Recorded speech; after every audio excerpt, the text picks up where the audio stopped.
नमस्कार, माझे नाव वेदिका विनय जाधव, जिल्हा परिषद शाळा खोपली, इयत्ता 7वी। माझ्या प्रकल्पाचा उपविषय संसाधन व्यवस्थापन। प्रकल्पाचे नाव जलभरण ते पुनर्वापर। काही दिवसांपूर्वी सोशल मीडियावर एक धक्कादायक न्यूज आली। त्यामध्ये पृथ्वी 31.5 इंचांनी झुकली आणि भारत ठरतोय कारणीभूत। या मागचे कारणही तसेच आहे।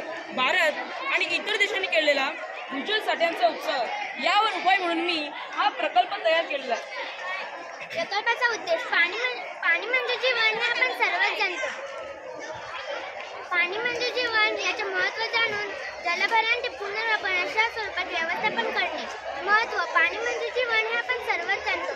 आपल्या भौगोलिक परिसराचा विचार केला तर 4 महिने भरपूर पाऊस पडतो, मात्र उन्हाळ्यात पिण्यासाठी पाणी नसतं। आपण छत्रपती शिवाजी महाराजांचा आदर्श घेतला पाहिजे।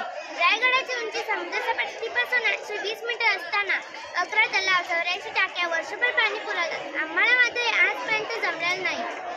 यावर विचार करून आम्ही पावसाच्या पाण्याचे जलभरण ते साठवलेल्या पाण्याचे पुनर्वापर अशा संपूर्ण साखळीचे व्यवस्थापन या प्रकल्पातून मांडण्याचा प्रयत्न केला आहे।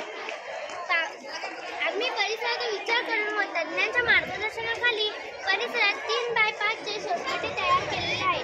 याची रचना म्हणजे तळाशी मोठे दगड, त्यावर लहान दगड व त्यावर बारीक कच। पावसाचे पाणी उतारच्या दिशेने शोषखड्ड्यात जाईल व जलसाठ्यांमध्ये वाढ झालेली दिसून येईल।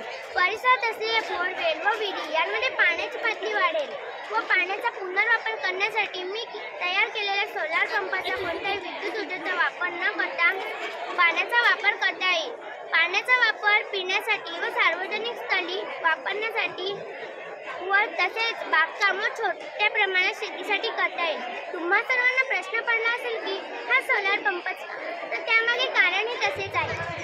पारंपरिक ऊर्जा स्रोतांचा वापर न करता नवीकरणीय ऊर्जा स्रोतांचा वापर करून पाणी काढता येणार आहे।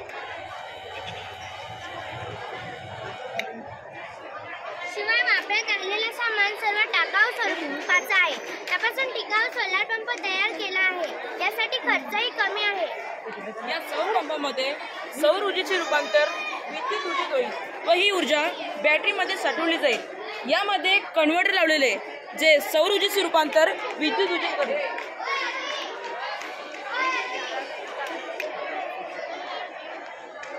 मला खात्री आहे की भविष्यात माझ्या प्रकल्पाचा वापर दिसून येईल। धन्यवाद।